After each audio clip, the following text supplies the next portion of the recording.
uphile, uphuse, uphumelele. Njengoba upastor iThando Africa. Kufanele ufanele kule namba isenze kuphela ngoba uyimember i-channel. Uma ungeyona, izilo. Le namba-ke isebenza kusongo 9 ekuseni la 5 ntambama. Inamba yami. Kuyona uyafona kuphela. Direct ufake i-time bese uyafona awungathabi. Nangebhadi nangephutha.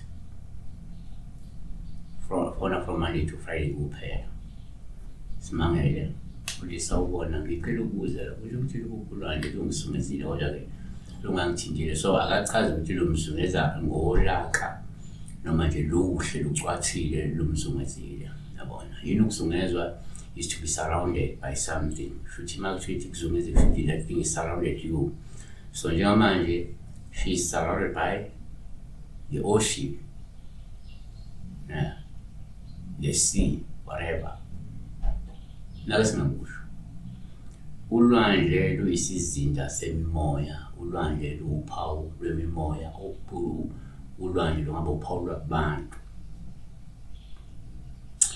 sengaba uphawu lwemvelo nje lolwandle nje siqu noma uphawu lwaNkulunkulu or any other gods. So number 1, ngokwesintu-ke uma kungenzeka uphuphulwane kungawuphawu olumelubi uma lokuzungezile nje lolu kungenzeka wena uzungezwe izidalo zakho ikakhulukazi uma ukuthi wena umuntu kamoya.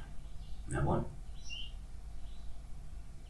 2, kwesinye isikhathi uma uphuphulwane kungaba uphawu olungelubi uma lokuzungezile olungasho nje ukuthi kungenzeka uzungezwe uNkulunkulu.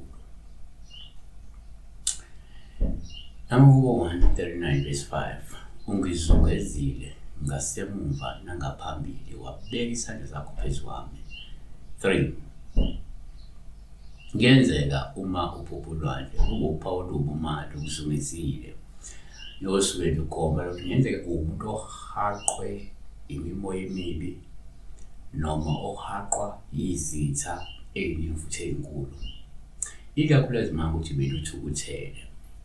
Yabona?